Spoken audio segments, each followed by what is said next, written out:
Welcome to the Art of Climate Dialogue Stories from Iowa, produced by myself, Vivian M. Cook, and the Eco Theater Lab.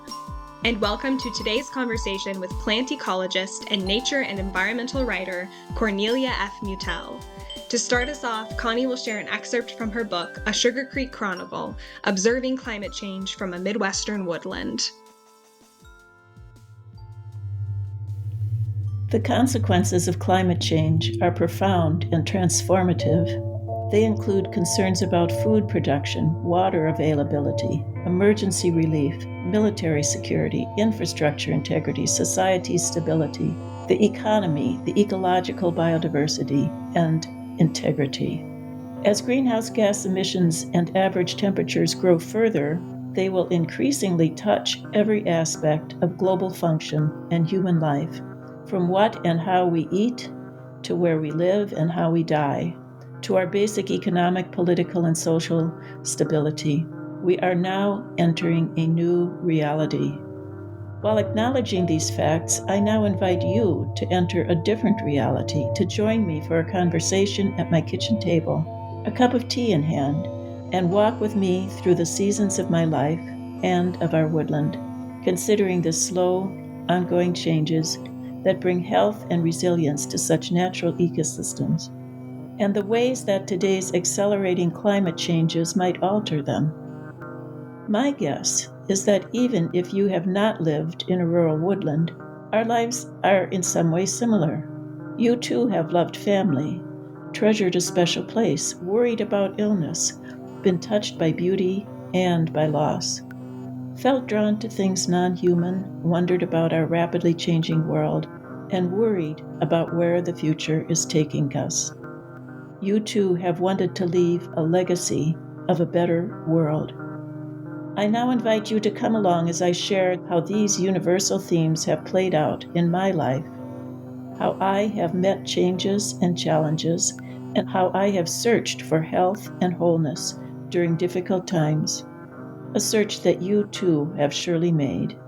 And so I begin.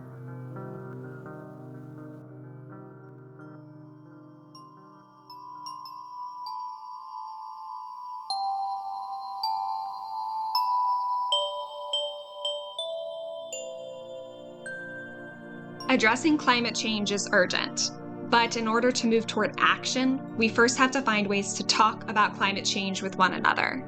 The Art of Climate Dialogue, Stories from Iowa, is a podcast series featuring 13 conversations with artists, farmers, community-engaged researchers, and community organizers and activists who have all used arts and storytelling strategies to talk about climate change and agriculture. Through this podcast, they generously share these strategies so that listeners can implement them in their own communities. I'm Vivian, and I invite you to explore the art of climate dialogue with me. As we enter into these conversations around climate action, sustainable agriculture, and community-engaged arts in Iowa, the Eco Theater Lab and I want to first recognize that Indigenous nations have been leaders in such conversations for centuries and continue to be today. Iowa now occupies the homelands of Native American nations to whom we owe our commitment and dedication. Iowa is now situated on the homelands and trading routes of the Iowa, Meskwaki, and Sauk, Oto, Omaha, Ihanktawa, and Santee. And because history is complex and time goes far back beyond memory, we also acknowledge the ancient connections of many other Indigenous peoples here. The history of broken treaties and forced removal that dispossess Indigenous peoples of their homelands was and is an act of colonization and genocide that we cannot erase. And as a result, Indigenous ecosystems within Iowa have suffered from extraction, degradation, and unsustainable agricultural practices, contributing to the ongoing climate crisis. Understanding and addressing these injustices is critical as we work toward climate dialogue, action, and justice in our communities. My thanks to podcast interviewees, Shelley Buffalo, enrolled member of the Meskwaki tribe, Lance Foster, enrolled member and tribal historian of the Iowa Tribe of Kansas and Nebraska, and Sakawas Nobis, Plains Cree Soto of the George Gordon First Nation, for their collaboration in developing this acknowledgement.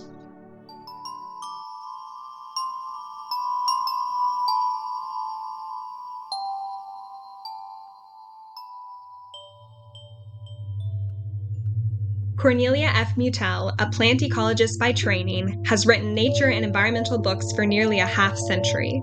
Over time, she has increasingly used first-person stories and other creative writing techniques to draw her reading audience more deeply into her subject matter. Her 2016 book, A Sugar Creek Chronicle, Observing Climate Change from a Midwestern Woodland, greatly amplified these techniques, as did Tending Iowa's Land, Pathways to a Sustainable Future, a 2022 edited compendium of Iowa's environmental challenges and their solutions. She claims that creative writing techniques better communicate important material and simultaneously make her books more fun to read and write. Connie was, until retirement, a senior science writer at the University of Iowa's broad-based IIHR-Hydroscience Engineering Institute. She lives with her husband in an oak woodland north of Iowa City, which they are restoring to its pre-settlement diversity and health. Welcome, Connie, and thank you so much for joining the podcast. Thank you, Vivian. It's really good to be here with you. At the beginning of this episode, you read an excerpt from the beginning of your book, A Sugar Creek Chronicle, Observing Climate Change from a Midwestern Woodland.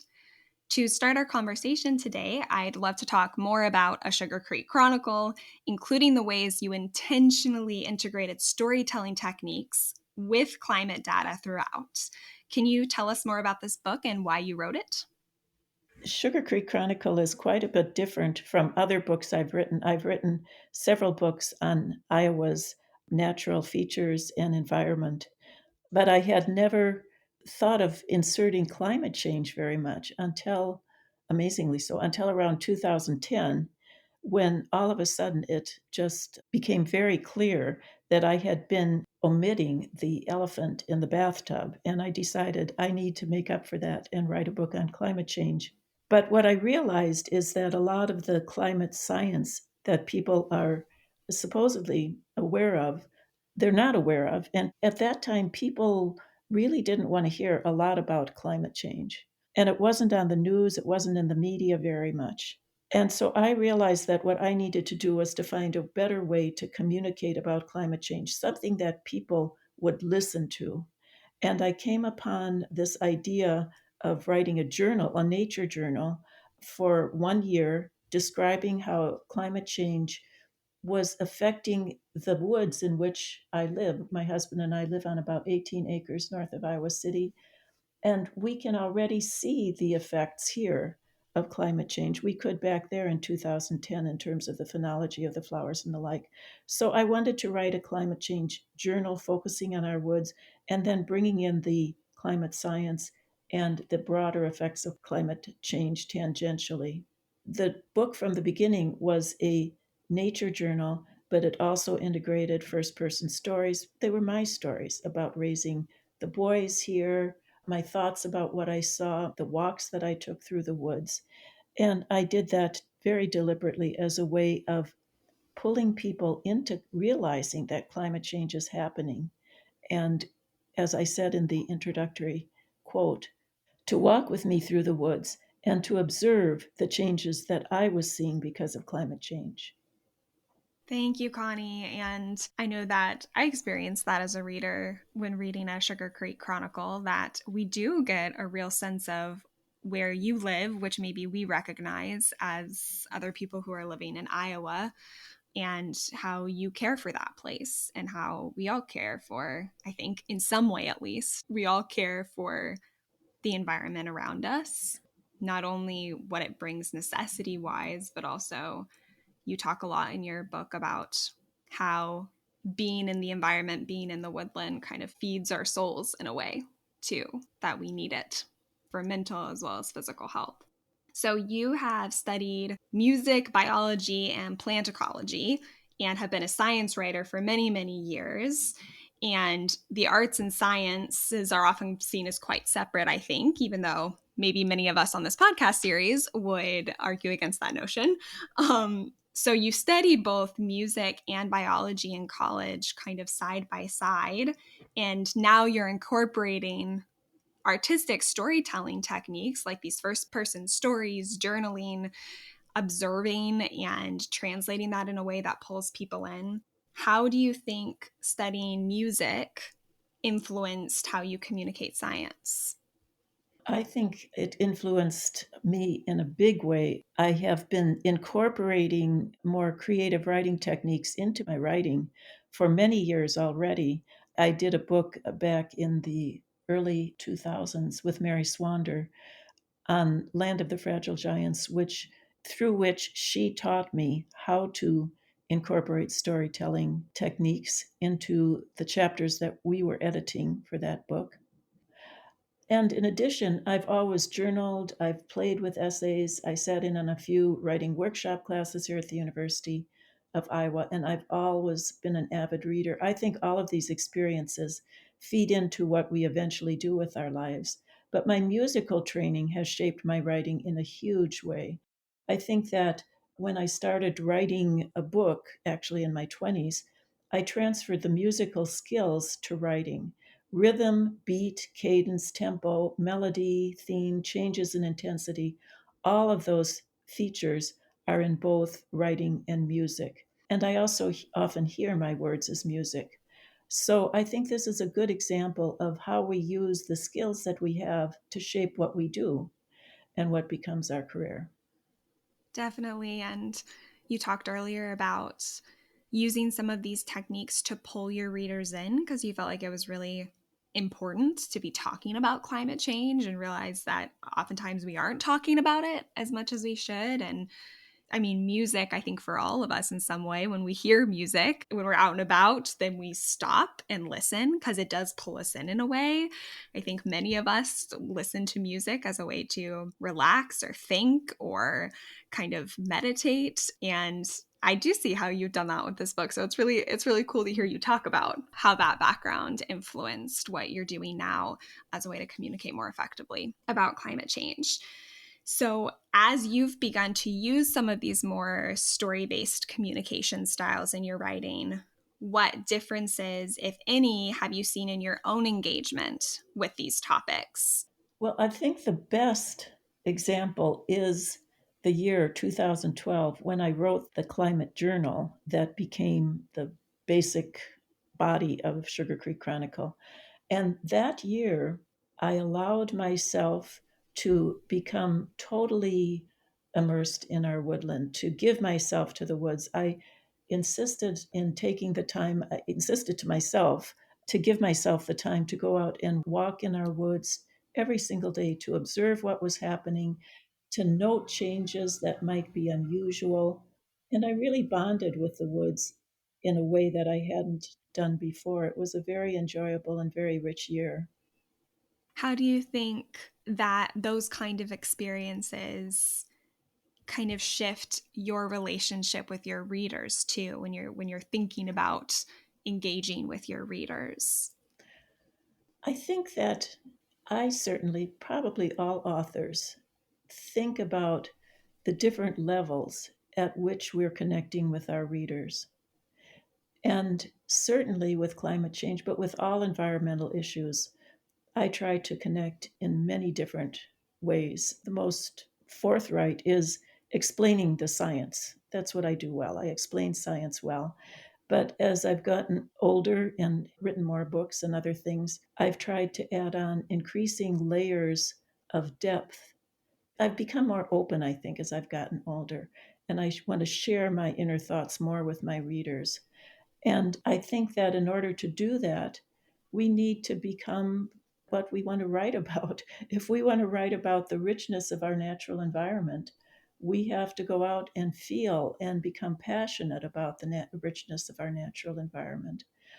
And I think that that added a lot of depth to Sugar Creek that I'm very pleased with. Do you think incorporating more of these storytelling approaches has allowed you to connect with more or different readers? Yes, definitely more. I think that my earlier books have been well accepted by people in the sciences. I did a book on restoration ecology. Mm-hmm. People doing restoration ecology love that book. I did a book on natural ecosystems that's used as a text for explaining natural ecosystems in college classes. All of those have been well used. But this allowed me to reach people that I think had not picked up my books in the past.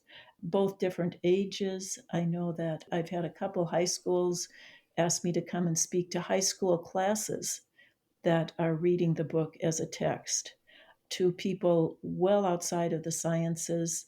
Yeah, it's been nice. That personal connection has been nice.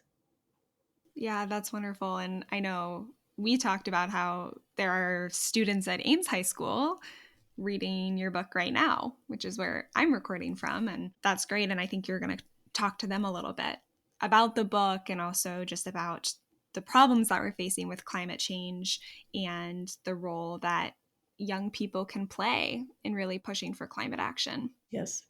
That's wonderful. So you mentioned this at the beginning, but A Sugar Creek Chronicle is structured in a way that moves back and forth between these weather and climate journals, as you call them in the book, and also memoirs.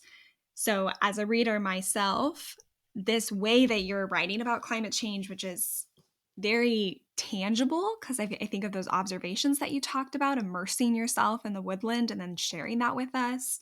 It's very tangible, very personal, very honest. It engaged and moved me as a reader. So when you wrote these journal entries, which you divided into 4 seasons, right?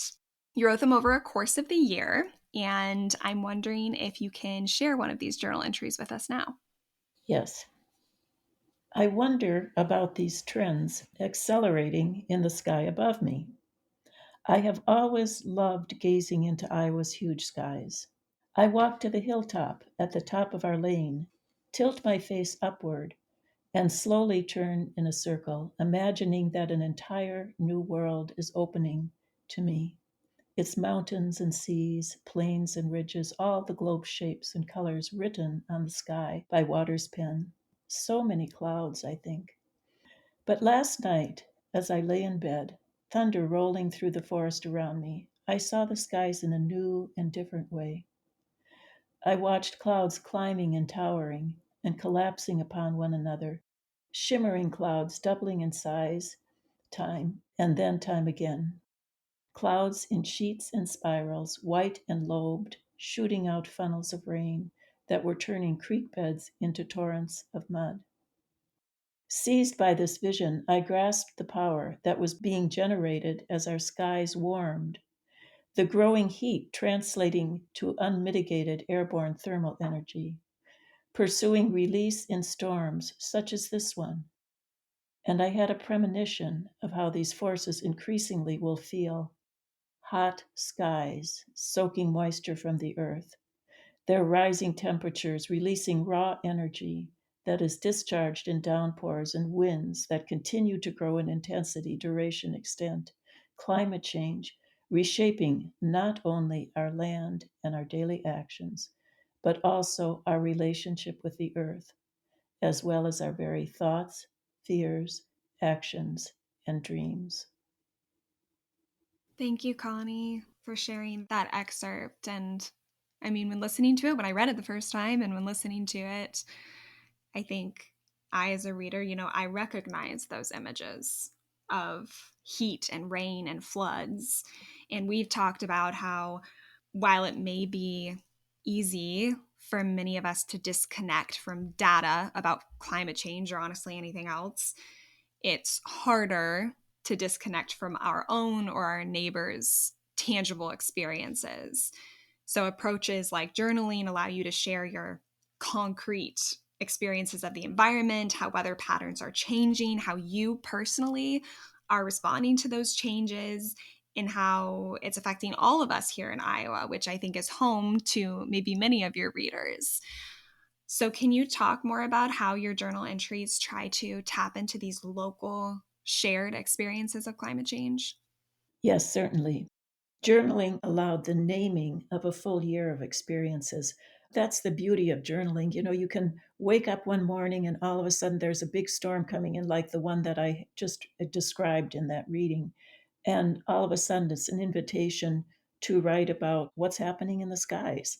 So the insertion of different ideas and events when you have a journal never seems artificial because the journal can encompass everything. And luckily, 2012, well, luckily or unluckily, I think was named as the first year that we here in the United States were really starting to feel the effects of climate change. And somehow, fortuitously, I started writing the book on January 1st of 2012. So we did have a lot of things happening. And my neighbors, who at that time were not too convinced, I don't think, about climate change, were noticing things on their land, primarily increased erosion. And of course, it was obvious to me that the erosion came from the increased intensity of storms, the intensity of rainfall, as well as the increase in rainfall. Our precipitation in Iowa has increased. But if I had just said, well, our precipitation has increased, I think it would have gone right past them. On the other hand, if I spoke to them, or when I wrote in the book about my experience with increased precipitation and increased erosion on our land, that allowed them, then it invited them to say, oh, golly, that's what I'm noticing too. We've got this stream bed that's just going crazy down there. And then right after that, I would discuss how it's related to climate change. So I think that journaling has been a very good way of drawing readers into experiences. I think when you talk about climate change, it's a good idea to remember to name local things, common experiences. People will not connect to what's happening in Africa or Bangladesh, but they will connect to what's happening, 20 feet from their house. Right. And it sounds like that strategy, which you used, very intentionally in kind of a structured way in your book, also translated to some of the conversations that you might have with your neighbors is how can, even though you know the reasons behind these things as someone who has studied climate change from a biology and ecology background, that if you start even just with your neighbors at this point of shared tangible experience, then that can actually open the conversation for people to be receptive to having a dialogue about what's happening and why it matters to each of us. I'm getting better at it. It's hard to do. It's hard for any of us to do. But just yesterday, I had an experience where I was walking on a nearby road, and someone came up behind me, and we started talking. And she was saying how nice it was that we had warm weather to walk in February.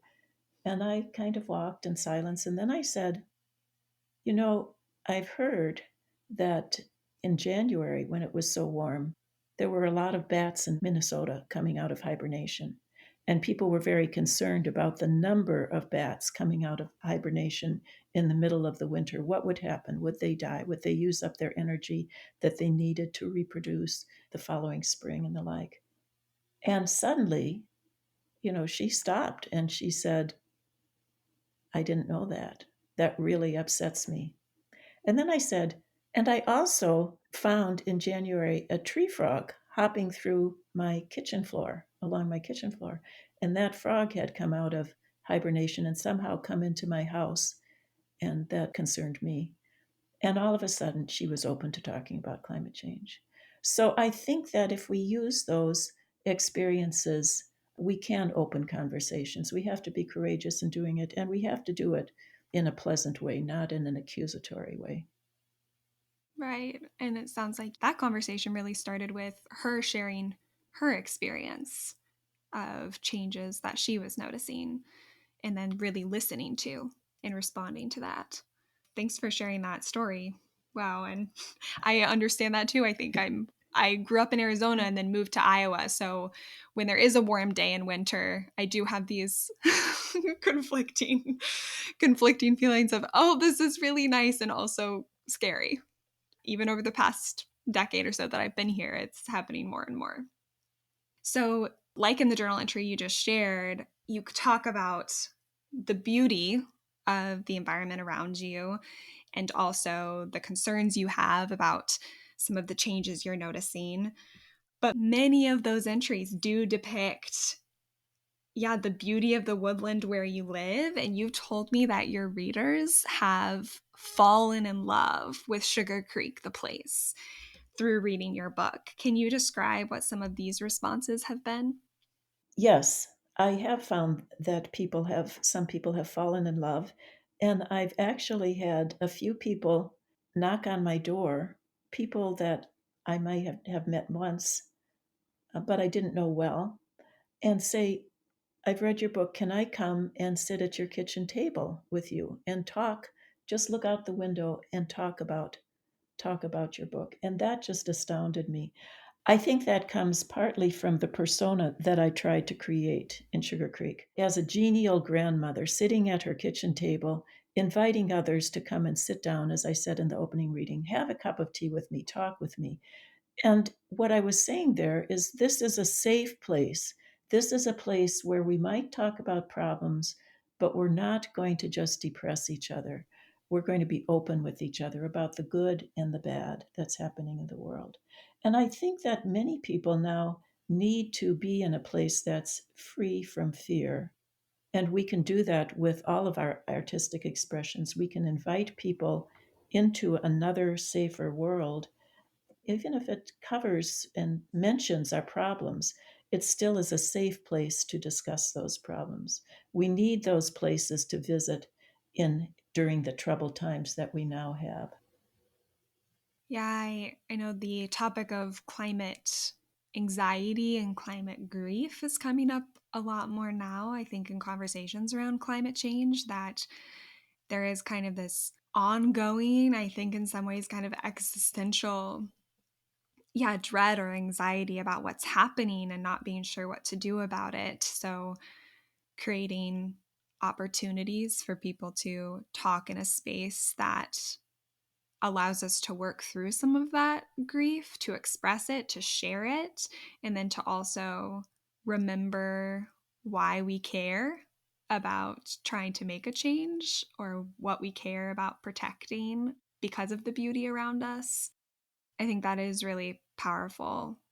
And yeah, is there anything else that you want to share with listeners about why you think it's important to include conversations about the beauty of the environment, to capture the beauty of the environment as you do in your journal entries to talk about climate change? Yes, thank you for asking that because I do think it's very important for people to love our wounded world. Our earth is struggling to maintain its integrity. And we need to see that. But the only way that we're going to address it is if people do love the earth and do love the creatures of the earth so that they recognize that all life, not just human life, but all life has a place at the table. And if we start loving the world in that way, as a way of extending justice to all the species of the world, I think that will give us the motive to act in a passionate way. So I do try to invite readers all the time to love our beleaguered world. Thank you for doing that, Connie, and for sharing that with some of us today through sharing your journal entries and sharing these snippets of your book and of your woodlands with us, even over just a podcast where we can't see it, but you're painting these pictures. So, in between each season of journaling in A Sugar Creek Chronicle, you write in a memoir style describing your own memories of your relationship with your environments and how those environments have changed over time, ever since you were a child to now. During these memoir sections, you also use your mother's and your own experiences with cancer as a metaphor for climate change. Could you read us one of those passages? Certainly. Looking back now, I remember how those August hospital afternoons seemed to stretch on forever, the hands of the wall clock barely turning. The sun poured through the west facing window, creating a heat laden August whiteness, devoid of motion or color. I had plenty of time to consider the events of the past year. My mother's cancer had been diagnosed only 4 months before in the springtime, but now I realized that she'd had symptoms since the past fall. Complaints of fatigue, not feeling good, declining weight, declining appetite. She brushed them aside, and we did too, my dad and my sister and I. We believed that Mom, like the earth itself, would be here forever. She was always robust, the healthy one in the family, the resilient one who never caught our colds or flus. Meanwhile, the functions of her body were silently shifting. Deep within her, the cells that compromised her body were going wild, dividing way too rapidly, and claiming control, seeding tumors in her liver, lungs, stomach, bones, eventually in her brain, cutting off her body's ability to operate as intended, continuing without notice until her doctor felt her enlarged liver during a routine checkup. By then, she had passed the tipping point. There was nothing more anyone could do. Despite medical treatments, she declined rapidly. If only we had been attentive to her early symptoms, I would think. If only we had read and believed the warning signs, could things have been different? If we had found and treated her cancer earlier, would she still be working in the garden and designing her stitcheries? Would our home still be a safe refuge? Wow, Connie. This moment in your book and many of the ones that follow where you talk about these experiences are extremely powerful. I think, especially for those of us who have had experiences with cancer touching our loved ones or us. And then in your descriptions of the fear and grief and anxiety surrounding both your mother's and your cancer journeys, you also use language that we have all heard when discussing climate change. In this excerpt alone, you talk about denial and refusing to see symptoms that have been going on for a long time. You talk about resilience and lack thereof. You talk about tipping points. So, first of all, thank you for sharing these stories in your book and today. And can you tell us more about this use of metaphor in communicating about climate change? Certainly. It's interesting to me because I did not see the metaphor when I started to write and put cancer. Cancer has been such a big part of my life. And so it went into my memoir sections, and I didn't see that it was a metaphor for climate change until my editor, a very good editor, said, You know, Connie, you've got the perfect metaphor here, but you're not developing it. And I said, "Oh, what is it?" And Whoa. she said, well, and of course it jumped out at me. Of course, cancer and climate change are both caused by insidious, invisible substances, small substances that can kill. And the likenesses are there, but using metaphor well is something that's difficult. And I did have to work with somebody who guided me in using that technique. You have to choose your words. You have to have a few keywords like tipping point, a phrase, if only, Mm-hmm. and the like. And you have to use them in the book, but you can't use them too much, or all of a sudden it becomes over heavy and kind of cheap sounding. So, this person, friend, and editor worked with me on the art of using metaphor, which taps into the subconscious. It gets the reader to tie together seemingly disparate ideas to make connections between one situation and another of great importance. But you notice I said gets the reader to do that. You can't do that. You can't say climate change is a metaphor for cancer or vice versa. Um, Right, right. you can't do that. You have to use it artfully. So here I am just saying that I had to work with someone who could guide me. And I think whenever we're using some of these techniques, when we're using the arts, whenever we use these techniques, the help of someone, an expert in the field, is important. When metaphor is used well, it's a very strong technique indeed.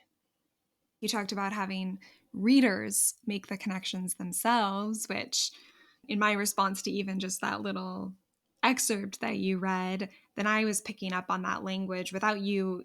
In that excerpt, you don't even say the words climate Yeah. change, but I'm able to make those connections myself in a way where I'm connecting first and foremost to something that seems perhaps more immediate, personal, and relatable, like cancer, which then helps me and maybe other readers connect more deeply to climate change and the experiences we're all collectively going through with that. So you did this in A Sugar Creek Chronicle with cancer, this use of metaphor. And then also when COVID struck, you compared what was happening with the pandemic to what was happening with climate change. How did people respond to that comparison? Yes, that kind of came out of the blue. The similarities between COVID and climate change in terms of how they affected society were pretty blatant to me, but I don't think they were at first to so many people. And I wrote an article and actually gave a talk that was called COVID-19 Dress Rehearsal for a Climate in Crisis. And in that paper, I didn't use metaphor, I just laid it on. I used simile. I compared it by saying like, and it was blatant, it was easy to do. It's something that anyone can do, but it again is extremely strong. And if you say, well, COVID, look at what COVID was doing, this is exactly like what climate change is doing to us more slowly. It's not as obvious, but it's just as strong. And all of a sudden, I think that people that hear that get a kind of sinking feeling and they get climate change for the first time. So I think this is something we can probably even do when talking to friends, when we say, oh, something in climate change is like some other horrible thing that is happening or some other horrible thing that I've noticed happening in my life or in my woodland, that would be something that we can do to increase the strength and the power of what climate change is doing to us more insidiously.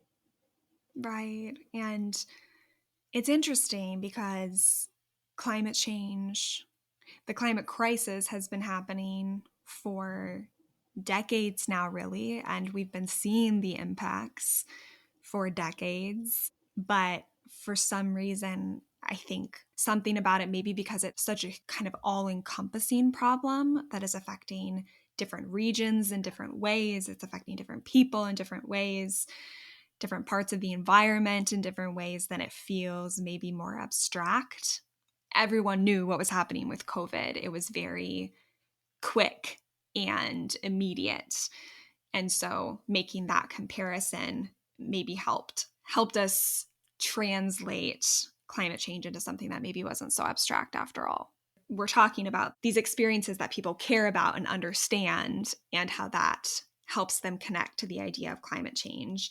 And you told me that when you sit down to write, you envision a reader sitting right beside you and you think about what they care about and why, and then write as if you're having a conversation with that person. You become friends with the reader and show them kindness, is what you've told me, which I think is really beautiful.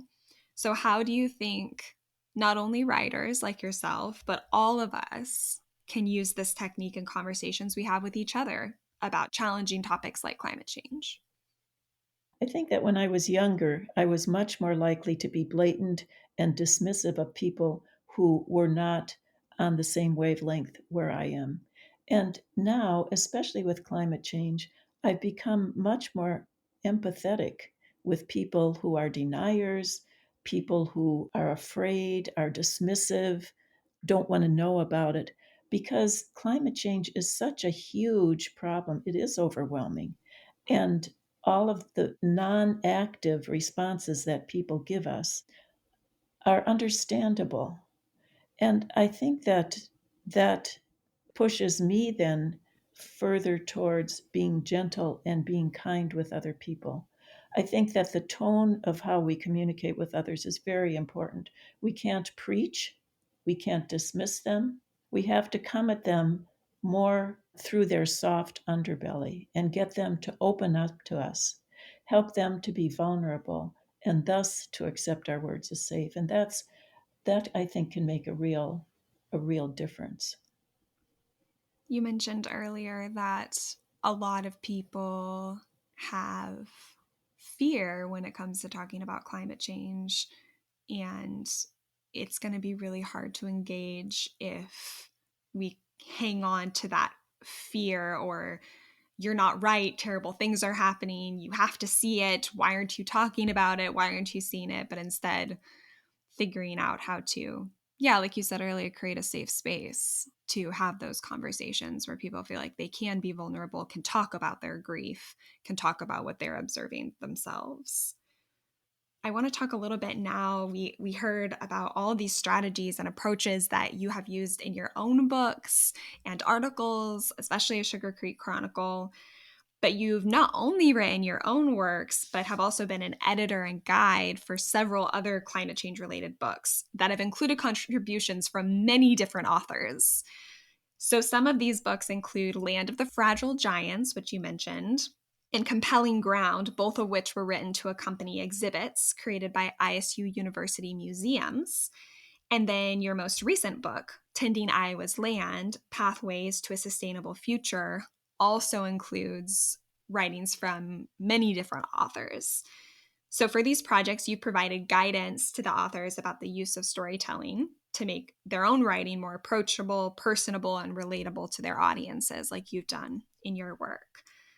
So first, for Land of the Fragile Giants and Compelling Ground, writings and visual artwork reflecting on Iowa's landscapes went hand in hand. And you talked with participants about the value of sharing multiple perspectives about the same landscape. Why is this valuable, and how does this idea apply to community conversations about climate change? In Land of the Fragile Giants, this was the book that I mentioned earlier that Mary Swander and I edited it together. We had multiple authors, I can't remember, 12 or 15, all of whom were going to write about the Loess Hills. And these came to us from different disciplines. We chose them. We purposefully joined what we called humanists, people interested in the human aspects of something, with people who were in the hard sciences. And we pictured these people standing around a single entity, which was the Loess Hills, each looking at the Loess Hills from his or her own viewpoint and expressing that separate viewpoint in his or her own way. I think that with solving a problem like climate change, or working to solve it, we have to realize that this is what we have to do with climate change. We have to get people, everybody really in this world, bringing his or her own talents to the table and using that to address climate change.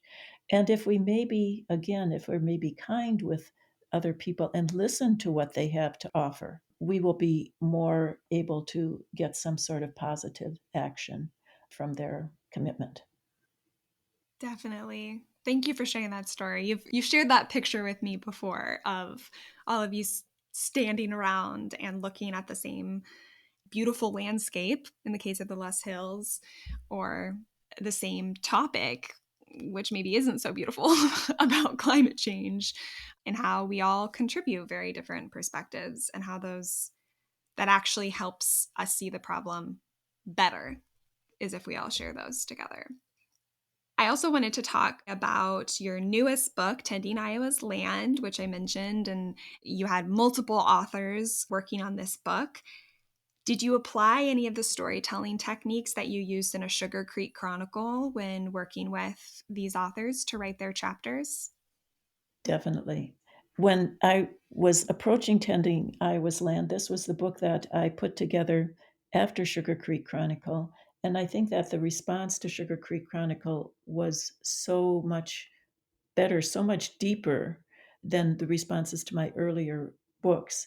And I had so much more fun writing it that I thought there was no way I was going to go back to a book, even a book on Iowa's environmental problems and solving them, which is very science driven. But I didn't want to do that book in just a straight scientific description. And I think that I decided I would never go back to doing that kind of book again. So from the very beginning, I applied storytelling techniques and asked the authors to use stories, personal stories, both to introduce their chapters, throughout their chapters, and to end their chapters. That's great. And I know you also had several authors working on science chapters or discussing the problems that we're facing with our soil, with our water, with biodiversity. And then you had several authors who were also just telling stories of their relationships with the land and action they were already taking to improve soil and water quality and to improve biodiversity and to address climate change. And then you had several authors doing vision chapters, is what you called them, of the future that they see of Iowa. Can you talk a little bit about that structure and how bringing in storytelling that is really action oriented, storytelling that is explaining the problems, and then storytelling that is looking at the future, it kind of helped create a bigger story about climate change. Yes, I wanted Tending Iowa's Land to be dominated by good science, by action oriented people, and by stories of both action and the science itself. And so I instructed the science authors to tell first person stories about their research and their teaching experiences and the like, and to open the chapters with a story, to end the chapter with a story, and to refer to stories throughout their chapter. The interfingered essays that were written by action oriented people in Iowa, people like farmers, people who one was by a wildlife restoration person, one was by the person who invented Project Aware, the river cleanup trip. All of these people, just to simply tell their story in a shorter essay, just tell what you've done. So those were defined by action from the beginning. And then, along with the science chapters at the end of each of the four major sections, soil, water, climate, and biodiversity, I ask a scientist to write stories about his or her vision for the future. If we did things right in Iowa, what would Iowa look like in the next 10, 20, 30 years, 40 years? I think that these visions for the future are very important because we have to have a target to aim for, or we won't know exactly where we're going with solving any of these problems. Right. And as part of your editing guidance for Tending Iowa's Land, you told the authors the following, and you sent this to me, and I love it, so I'm going to read it aloud. You said, "A delicate line I think we all walk when explaining environmental problems to others is combating their depression and fear. Balancing truthful honesty about long term effects with encouraging the hope and action that are crucial to a better future." How do you think we can all use storytelling techniques such as memoir, metaphor, journaling, the techniques you've used, to help us find this balance as we talk about climate change in our own communities? Stories are ancient ways of teaching other people about their environment, teaching them about how to act, carrying information into the future. If you think about it, before we had written language, stories were the ways that we created the future for the young children who were sitting around the campfire with us. Everybody loves a good story. I think it's built into our genes. And stories open us to listen. If we have somebody telling us a story, all of a sudden it gets our attention. So I think that whenever we are in some sort of discussion with someone else about environmental problems, nobody wants to talk about the problems, but everybody loves a story. We can use stories in three ways. First, we can tell our own stories open and honestly without preaching and condemning. We can show our worries and be human. We can talk about what's happening with climate change, but we don't even have to name climate change, at least not at first. And if we get people to think about these changes, I think that that's a step in the right direction. So stories are very important. Again, local stories applying to what we are seeing in our own local area. The second thing I think that we need to do, maybe even more, is to tell positive stories about what we have done or what we can do, what experiences we want to share with other people that have helped to solve the climate crisis just a tiny little bit. I know that when we got our solar panels, all of the neighbors wanted to come over and look at them and to talk about, well, did they really work? And this was an education in itself to just talk about the fact that we had gotten these. And we said, it's really nice to think that whenever we turn on the light, we're not putting more greenhouse gases in the atmosphere. And so those are positive stories that stimulate action. And then the third thing, again, is to always tie stories to hope and to a vision for the future. I think this is critical. A vision for the future is someplace that we see where we can go. We're never going to get there. It's always around the next bend. The road curves around a hillside and disappears into the distance. But the vision for the future, which may be getting our floodplains back into perennial cover, getting more cover crops in agriculture, all of these things, these visions for the future, give us a specific goal to aim for, and they generate hope, and hope generates action. So we always need that hope, that vision for the future in the stories that we tell. Thank you, Connie. You described to me the hope and vision you would picture for yourself when you were writing A Sugar Creek Chronicle and it was becoming overwhelming at times with just the magnitude of it all. What did you imagine during these times? So, yes, when I was writing Sugar Creek Chronicle, the intensity and the potential effects of climate change really depressed me. And writing is such a solitary occupation. I'd spend days and weeks by myself, just myself and my ideas turning in my head.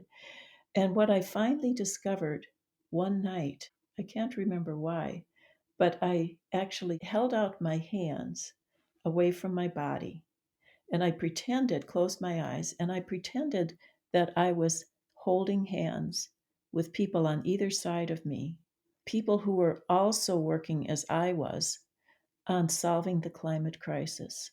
And those people were holding hands with someone on their other side as well. So that together, the people concerned about climate change, people who were trying to do something, reached around the world. The number of people were sufficient in number to reach all the way around the world. And that exercise, just holding my hands outward and feeling that energy come into me, really gave me the energy to keep going with the book. I love that story, and I think even you just sharing it is comforting to me. And I feel like I understand where that comes from a little bit, especially like even doing this podcast series with all of the wonderful people I've gotten to interview, even though we're talking about climate change, which is hard to talk about. And I think we all feel overwhelmed by it a lot of the time and very worried. And there's some despair in there, right? But even just talking to all of y'all over the past several weeks has given me hope because I get to hear about the work that you're doing and that we're not alone. And there's a lot of people concerned about this and working toward it and working toward it in really hopeful ways that envision a future. Speaking of hope and vision and action, as you talked about, what role do you think storytelling can play in pushing for climate policy? Climate policy is what needs to change. There are plenty of individuals in the country that are changing their actions, as are industries, but we need to get better policies. And I think that storytelling is extremely important there. Whenever we communicate with our legislators, whether it be by email or a hearing session or a phone call or whatever, we can just say, this is what happened to me, and it really scared me. This is what is costing me a lot of money now, and it's because of climate change. I need your help. This is what I'm fear is happening with the quality of life for myself and for my grandchildren. I want you to help me improve that. And if we specify, if we tell stories, I think that we are more likely to reach those legislators and those people that are decision makers much more than if we simply call and complain. What you're describing, I think, goes back to also that everyone has a perspective on this issue because it is affecting all of us in some way and will continue to, and that those perspectives, those experiences are very valuable. And that storytelling is a way that anyone can enter into a conversation because they have their own observations as you do in your journals. They have their own memories as you show through your memoir sections of your book. And they have their current experiences and questions and lived experiences in the moment of what they're scared of for the future and what they envision for the future. Everyone can share that in some way with each other or with people who can make, hopefully, policy changes. So thank you for Definitely. sharing that with us.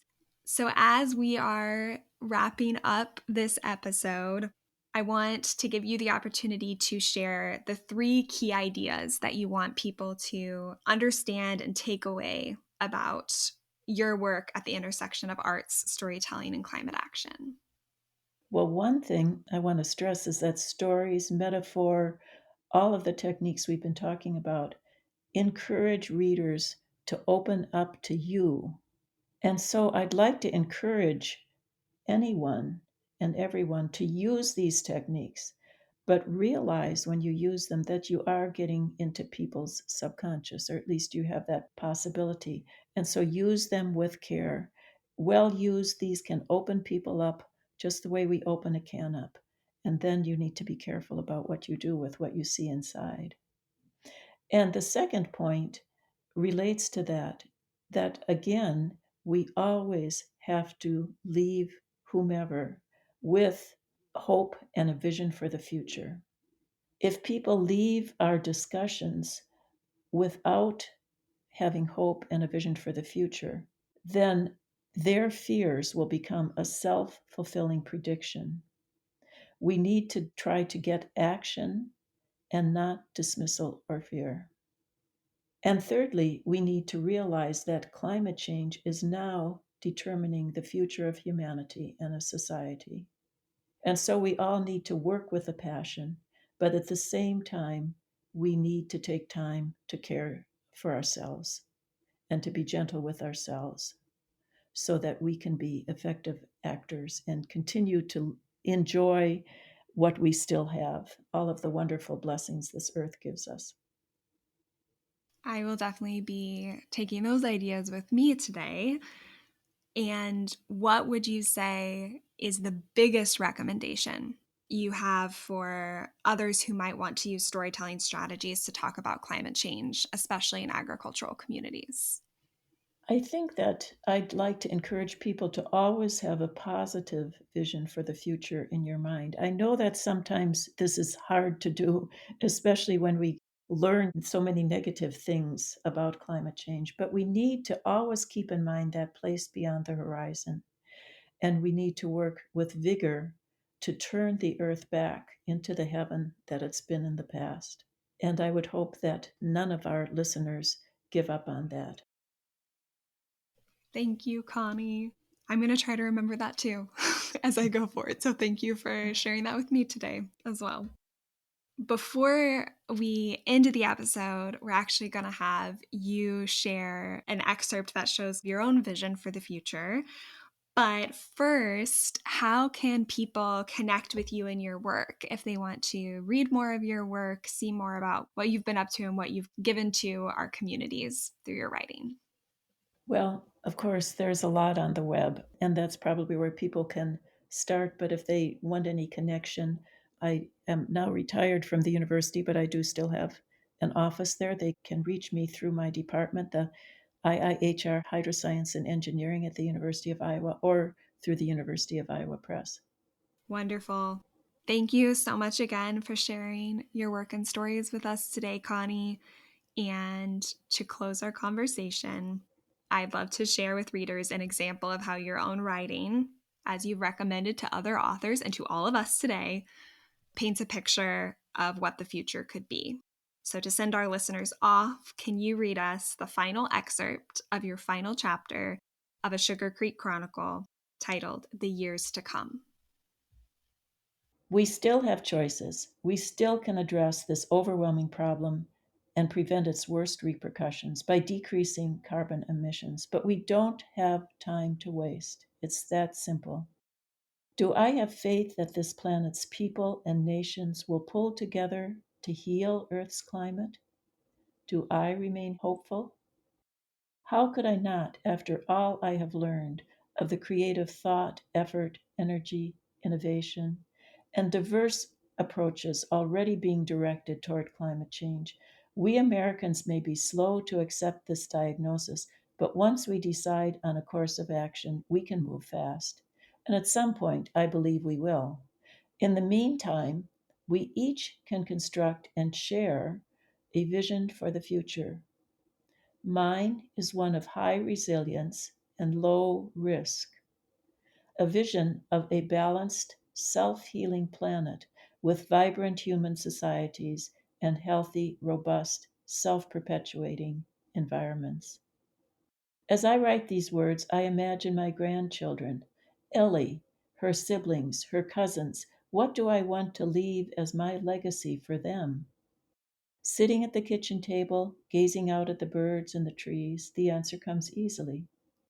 I want a place where they can sit in comfort and safety, overlooking a natural world that fills their needs and brings them joy. I want to leave them a world that in some small way is healthier because of my interactions with their processes and creatures. Nothing more, but nothing less. This is my vision. One person's hopeful legacy. What is yours? Thank you for listening to The Art of Climate Dialogue, and we hope you'll listen to the rest of the series. More information about podcast interviewees is available at ecotheaterlab.com. We invite you to engage in conversation with us by leaving a comment, responding to the short feedback form in our show notes, and checking out the Eco Theater Lab's website. We want to thank all of the organizations and individuals who made this series possible. This project is funded by both a North Central Region Sustainable Agriculture Research and Education Program graduate student grant, which is supported by the USDA's National Institute of Food and Agriculture, and a Johnson Center for Land Stewardship Policy Emerging Leader Award. Our podcast consultant is Mary Swander, our podcast musician is Omar Cook Mercado, and our podcast artist is Mosel Nita Singh. Our podcast land acknowledgement is adapted from text developed by Lance Foster and Sakawis Nobis, and from conversations with Shelley Buffalo. Rosie Marcoux-Rowe is our podcast editor, and I'm Vivian M. Cook, Community Engagement Director for the Eco Theater Lab and the Art of Climate Dialogue, podcast producer and host. Take care.